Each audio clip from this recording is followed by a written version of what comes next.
Okay. Sorry, let me just turn down this volume.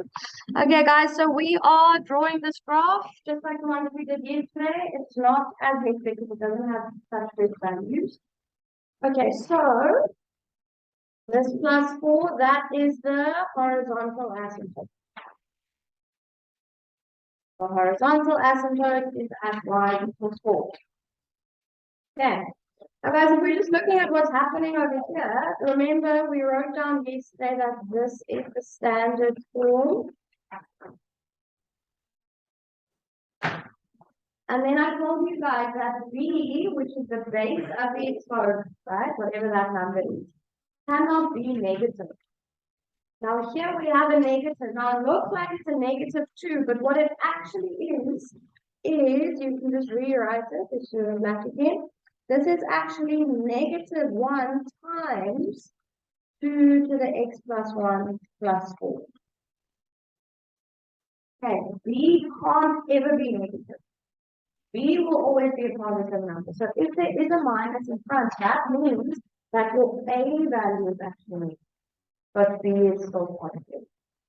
Okay, you don't have to rewrite it like that. That's just, when we're actually going to sub values A, we need to know, do we put the minus in brackets or do we not? Okay, so we'll get to that just now.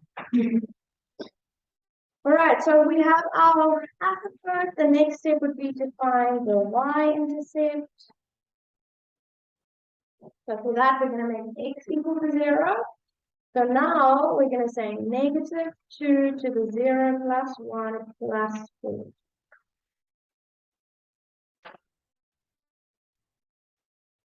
And guys, if you're typing this into the calculator, you're going to type it in exactly like that. Okay, you're not going to put brackets around the minus and the 2 because of this whole situation. The negative is not actually being raised to the power of 1. In this case, it doesn't make a difference, but it might in future. Okay, so if you type that into the calculator, don't insert brackets where there aren't brackets. Okay, just type it in just as it is. But we can also just do this in our head. This is 0 plus 1 is just 1, right? So this is negative and then 2 to the 1. So negative 2 plus 4, which is 2.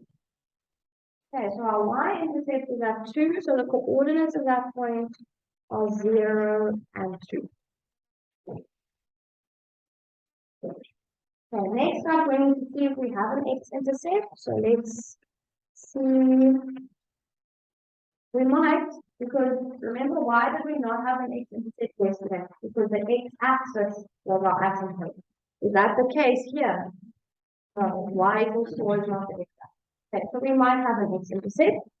So let's see, we're going to make y equal to 0. So we're going to say negative 2 to the x plus 1 plus 4 equal to 0.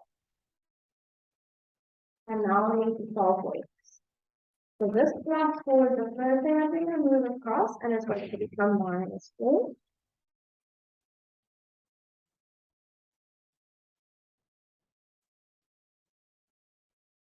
Now do we see that we have a minus on both sides, right? So just like we did yesterday, we can actually just cancel those two minuses out.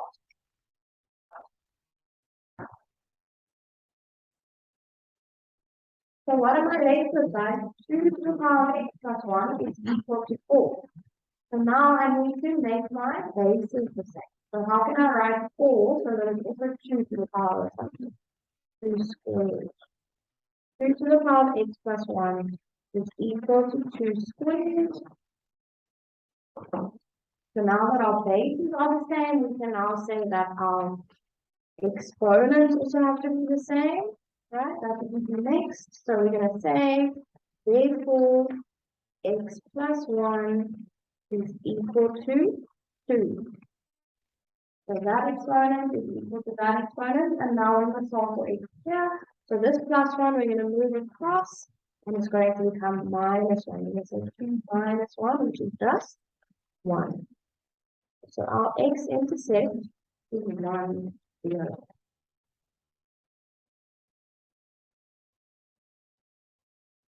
Positive 1, right? So remember for an exponential graph, I just forgot the name. For an exponential graph, we need 3 points, we have 2. Okay, so you always look at the sign of your x-intercept. It is positive. I'm going to write there. Positive. So that means that we need to choose a negative x value. So positive, therefore choose negative x value.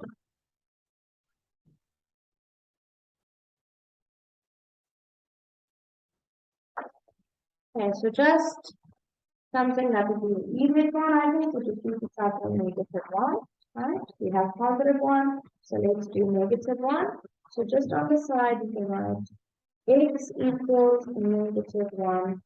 And what we're going to do is we're going to substitute it into our equation. So we're going to have y is negative 2 to the negative 1 plus 1. Right? It was x plus 1, but now x is negative 1. So negative 1 plus 1, and then plus 4.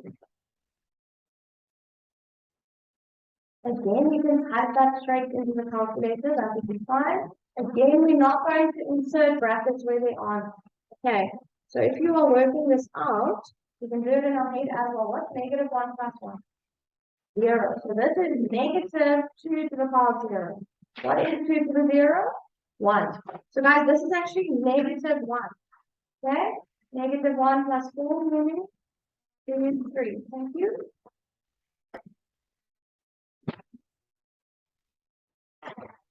Okay, so that point that we're getting is the point negative 1 and 3.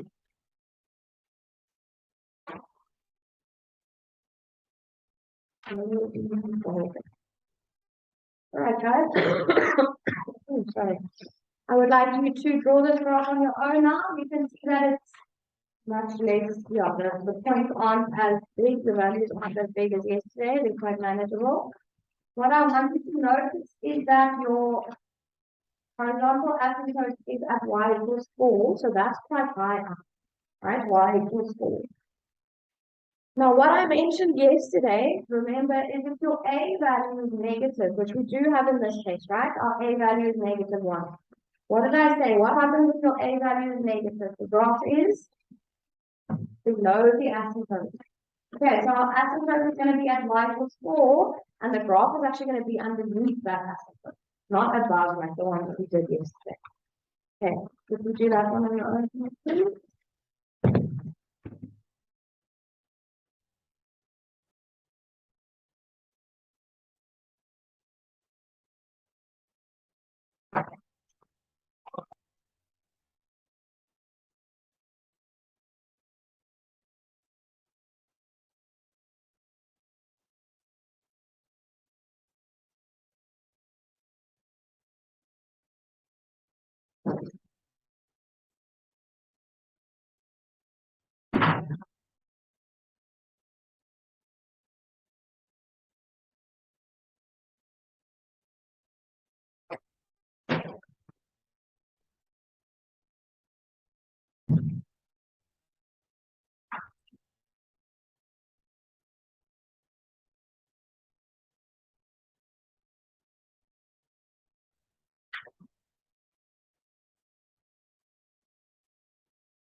My apologies.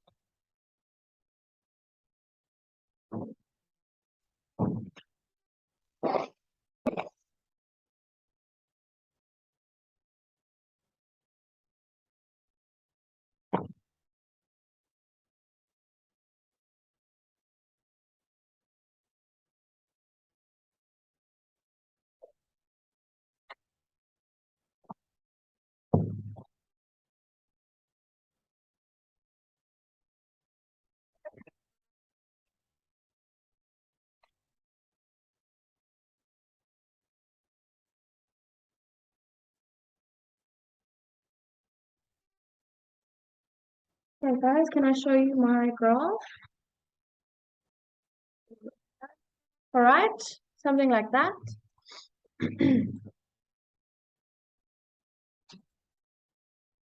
Sorry, I'm just quickly finishing up this activity.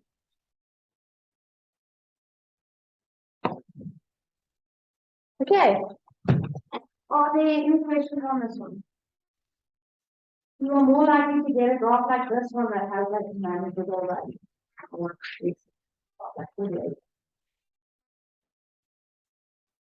I want you guys to try to do one on your own with me. And look at it, and then I'll give you some more. Okay, so that is number 4. The A value is now a half, all right, which doesn't change much. Okay, it's just a number that's not 1. But do we notice that the A value is a positive value here, right? Positive a half. So that means that whatever your asymptote is, the graph is going to be above here. All right, so you're going to follow all the same steps, guys. Write down your asymptote, calculate your y-intercept, see if you can. Ooh, wait, that is interesting. You can run. So we need to make, I need to change that Q value.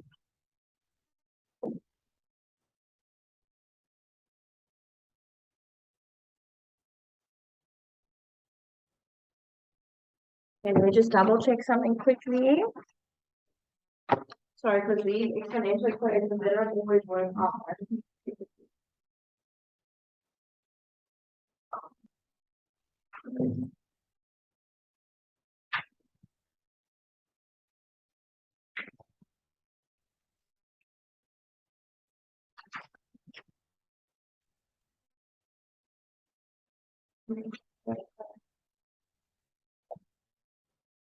Yes, okay, let's just change this -3 to -3/2.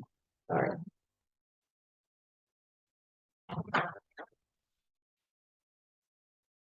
So it's -1.5. Okay, so for your asymptote, you're just going to have a line at -1.5. Sorry, otherwise you wouldn't have been able to solve the next step. Okay, try that one.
Guys, if you're getting a funny fraction when you're subbing in an x value, just press the SD button because that will give it to you in decimal, and then it's much easier to plot.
Okay, can we look at the calculations? You might not be finished drawing the graph, but let's just look at the value thing.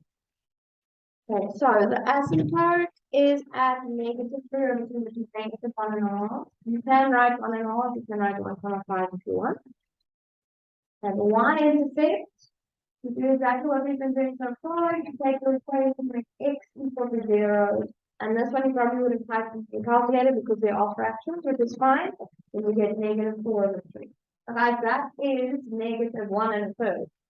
Okay, which is easier to plot than 4 over 3. So write it like that if you want to. You can even write it in decimal, which is a negative 1.33. For your x-intercept, you would make y equal to 0. So you take the whole equation equal to 0, and now you must solve for it. Okay, so just step by step, you would move that negative 3 over 2 over to the other side. It becomes positive 3 over 2. You then have to divide that by a half, right? Because on this side, we're multiplying by a half. So when you move it, you're going to say 3 over 2 divided by 1 over 2. That gives you 3. Okay. In that same line, I just put a 1 there because now we're supposed to have bases that are, we're supposed to make our bases the same, right? But the bases actually are the same already. But it is useful, guys, to just write that as 3 to the 1. So if there's no exponent written there, you might think it's a 0, okay, just like by accident. So it helps to actually write that as 3 to the power of 1, because now you know that when you make your exponents equal, you're going to have to say x minus 1 is equal to 1 on that side. Okay, this negative 1, when you move it over, the opposite of subtracting 1 is adding 1, so you're going to add 1 there. So 1 plus 1 is 2, so that is the increase. Which is positive, right? So we now need to sub in a negative x value. So I wasn't sure which one you guys would have chosen. I like to have them symmetrical, so I chose negative 2. Alright, but remember you can choose whatever x value you want as long as it's negative. So I thought maybe some of you would have chosen negative 1. So I did the calculations for both there, just so that you could see those two values. Points that you could get there. Now, this is what I was talking about, guys. 40 over 27. I mean, you see that, and I think immediately you go, oh, I don't want to plot that. But when you actually press the SD button, it comes up as negative 1,48. Okay, which is just before negative 1.5. So this is more manageable. So write it like that. It makes more sense to you. There's no rule that says you have to leave it in a fraction. Okay. If you sub in negative 1, you would have got a negative 13 over 9, which again looks a bit scary, but then you press the SD, and it's actually negative 1.34. Now, you obviously would have just done one of these 2 points. So you just plot the one that you did, or the one that you found. So I'll show you my graph now. I plotted the point at negative 2. So if you did the other one, that's perfectly fine. Are there any questions on these calculations? I'll just give you a second to finish copying that down. Use the graph. And now, guys, I think it's time to practice drawing some graphs that are mixed together, hey? There's some parabolas and some hyperbolas, and I'm saying some. I'll give you one parabola, one hyperbola, and one exponential graph.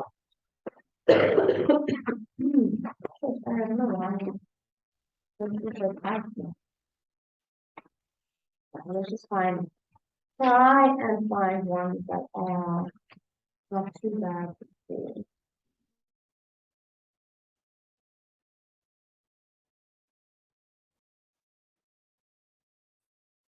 Okay, can I show you the graph?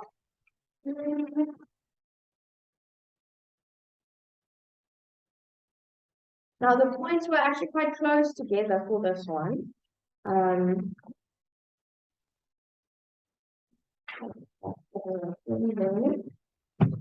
Okay, so your asymptote is at -1.5. Then you have your x-intercept at 2. Your y-intercept was already quite close to the asymptote, right? Because if the asymptote was at -1.5, the y-intercept is at -1.33. So that's quite close to the asymptote already. And then your next point that you got was even closer to the asymptote, right? -1,48 is very close to -1,5. So guys, again, you don't have to build this exactly to scale. I don't think that point is exactly at -1,48. If you make this point too close to the asymptote, it's going to be quite difficult to draw. Okay, because you might then touch the asymptote if this point is too close. So I drew it just a little bit below my y-intercept. Okay, but as long as your points are labeled, that's fine. We're not going to sit there with a ruler and check. Make sure that you label it. Okay, let's see.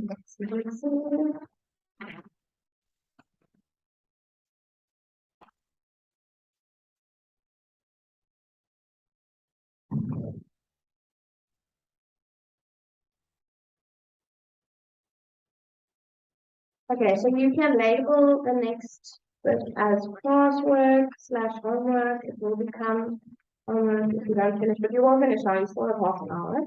I'm just going to give you the 3 graphs.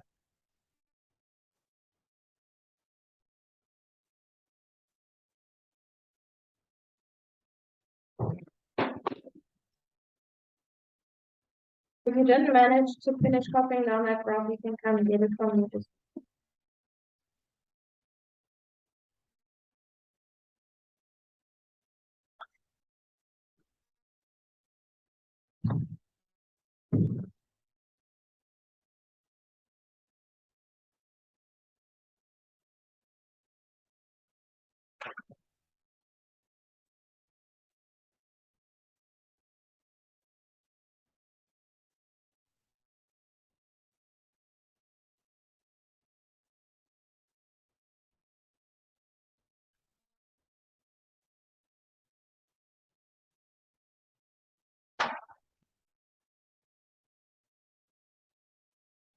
you haven't drawn this one before.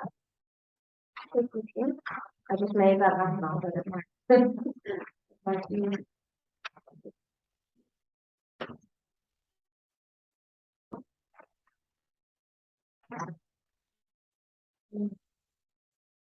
Thank you. So guys, what kind of graph is this first one? And we always look at where x is, right? X is in the denominator. So this is a hyperbola. So now, if you've forgotten how to draw a hyperbola, you need to go look back at the notes on this one. Okay.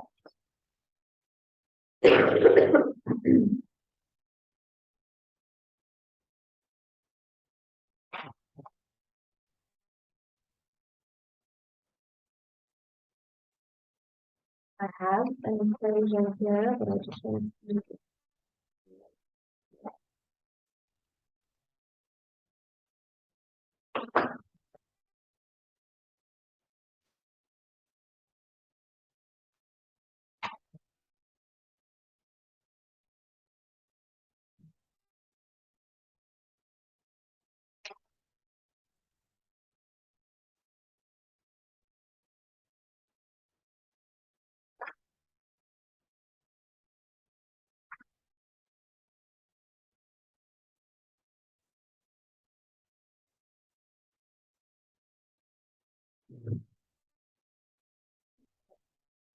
draw.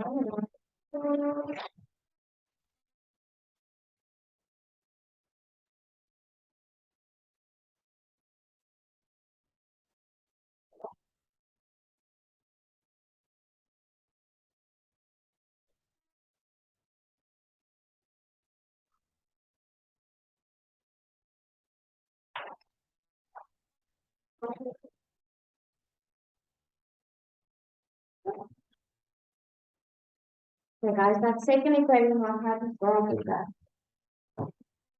Exponential graph, hey, because the x is in the exponent. So this is exponential. And then the last graph, because we have a bracket squared, this is a parabola. Now guys, one thing about parabolas that we didn't actually cover in the examples, and I'm not sure if it happens here. Remember, a parabola is actually quadratic function, right? So it's always a quadratic equation. If you're trying to find your x-intercept, you always end up with a quadratic equation. Now this one is given in 20.4, so I show you a different way of solving for x, right? Where you move the 2 and then you move the half and then you plus or minus square and so on. But I just want you to be aware of the fact that you might not always get whole numbers as your x. Okay, you guys remember at the beginning of the year when we did quadratic equations, we often had to use the quadratic formula that we want decimal value. Is that still possible here? Okay, so if you're getting decimal values to your x-intercept, don't panic. It is possible to get that. Then you must just plot them where they are. So if it's like 3,28, you go to 3,28 on this. Okay, not sure if it does happen for that one, but it might. That one actually is fine. Okay, but just for future, if it is possible, like you saw now, we got decimal values for the points in that graph that we just did. Then it's always possible for that to happen. Don't panic. Then guys, I also just want you for each of these to write down the domain and range as well. Okay, so just add that at the bottom. So plus domain and range, you can just write it underneath the graph or next to it. Just so that we keep practicing those things as well. Okay, well that is your work for the rest of this.